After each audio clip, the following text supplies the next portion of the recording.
My name is Andrew Green, and today I'd like to talk to you about an aspect of diversity that most people don't think of. But before I jump into that, let me tell you a story.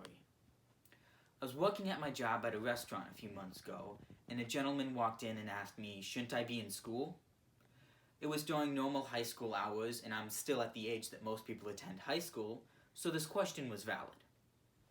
I answered him, no sir, I'm not a traditional student. I take some of my classes on campus and some classes online. In fact, I just came from one of my classes before my shift started. Oh, he replied, what high school do you go to? I answered him, Rochester University. Now the look on his face clearly showed me that he was baffled by my response. Someone of my age isn't supposed to be going to college, right? I'm sure that he was a nice man and that he did not mean any insult, but he had, in fact, stereotyped me. When most people in our culture today think of the word stereotype, they think of racism or even sexism, but the reason that I am up here today is to bring attention to another ism that's just as unfair and just as devastating. This would be ageism. It's long been said that a picture is worth 1,000 words. So let me show you a few images. As they appear, I want each of you to think about which one you automatically assume is the leader.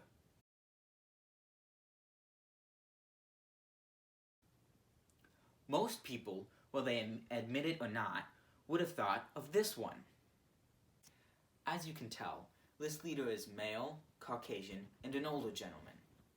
Just as with racism and sexism, ageism seeps into the unconscious mind of almost everyone. The video, Blind Spots Overcome Stereotype, explains that our brains make automatic associations without us even realizing it.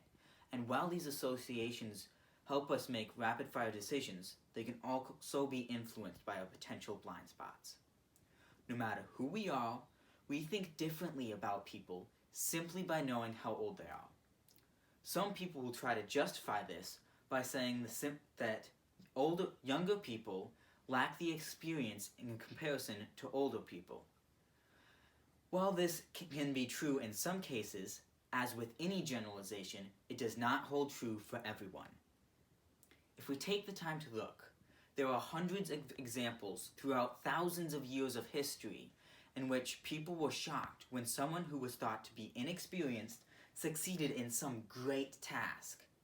For example, Joan of Arc was a young girl, most likely in her late teens or early 20s, living in a society torn by war. The king on one side of the battle saw something in her that nobody else did, and gave her the command of his army. To the amazement of everyone, her leadership skills led the king's army to a victory and restored peace to her country. Even as far back as Bible times, we see Timothy struggling to be accepted by people in the church because he is young. In his case, someone, Paul, encouraged him by saying, don't let anybody look down on you because you are young, but see an example for believers in speech, in conduct, in love, and in purity. Timothy goes on to be a great evangelist and accompanies Paul and Silas on many missionary journeys. In both of these situations, young people with great ambitions surpassed all expectations despite being seen as inexperienced. If these two people were able to achieve great things at young ages, then how does someone know that every young person that they automatically deem as inexperienced will not have great success? The answer to this is that they don't until they give that person an opportunity to prove themselves. In 21st century America, the idea of diversity is being widely accepted as beneficial, but for the sake of discussion, let's look at why.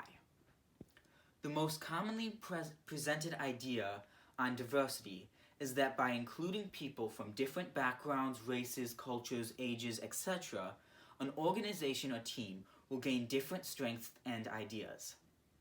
For example, the book Diversity at Work puts it this way: differences, when viewed and managed as potential assets, could bring substantial benefits to an organization. The important thing to note in this is that differences includes differences in age. Some people that may think that because we live in America, that we are not as susceptible to falling into this issue. After all, we're the land of the free and the home of the brave, right?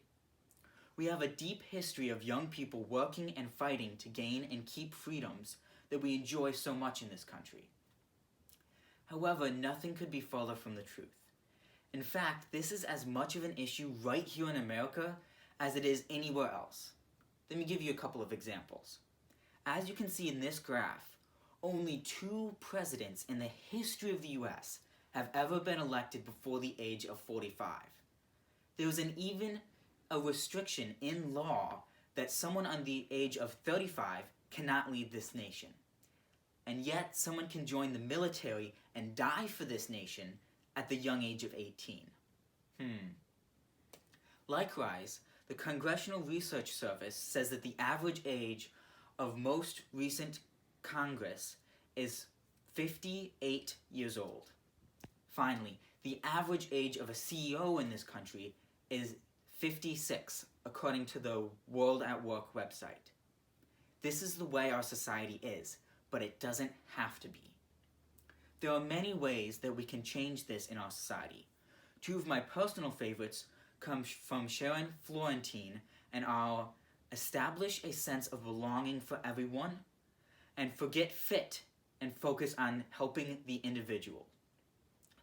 In the first of these, an organization simply needs to be accepting of everyone and make them feel a part of the team.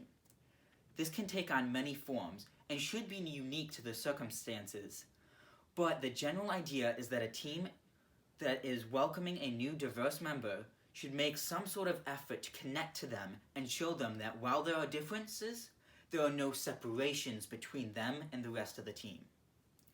The second one involves setting the goal of the team aside for a moment and putting the new diverse team member first. An inclusive leader in this situation should ask themselves, what can I do that will help this member succeed?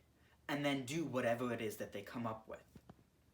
Finally, there's another way that leaders can practice inclusion of people from all ages. This way stems from what God shows us, particularly in Colossians 3:11. This says, "Here there is no Gentile or Jew, circumcised or uncircumcised, barbarian, Scythian, slave or free, but Christ is all and all is in him." What I interpret this to mean is that in God's eyes and in the light of eternity, the things that make people different, including age, do not matter. Therefore, leaders should do their best to try and make differences not matter to them. This would mean overcoming unconscious bias, but it can be done using the double-blind method. This double-blind method simply means that leaders prevent themselves from knowing certain factors, such as age, race, or gender, that are not applicable when making a decision concerning a diverse group. In other words, inclusive leaders should try to see people the way God sees them, equally. As I conclude, I ask you to think about this. Christina Smith from Digital University says that decades of research and programming focused on assimilating individuals of different genders, races, ethnicity, religion, sexual orientations, etc. in our organization and the baby boomer generation and Generation X can be given credit for taking us from point A to point B. Millennials, however, are ready for point C. This is the time, and this is the generation in which we must find a way to change the way we view age. Thank you.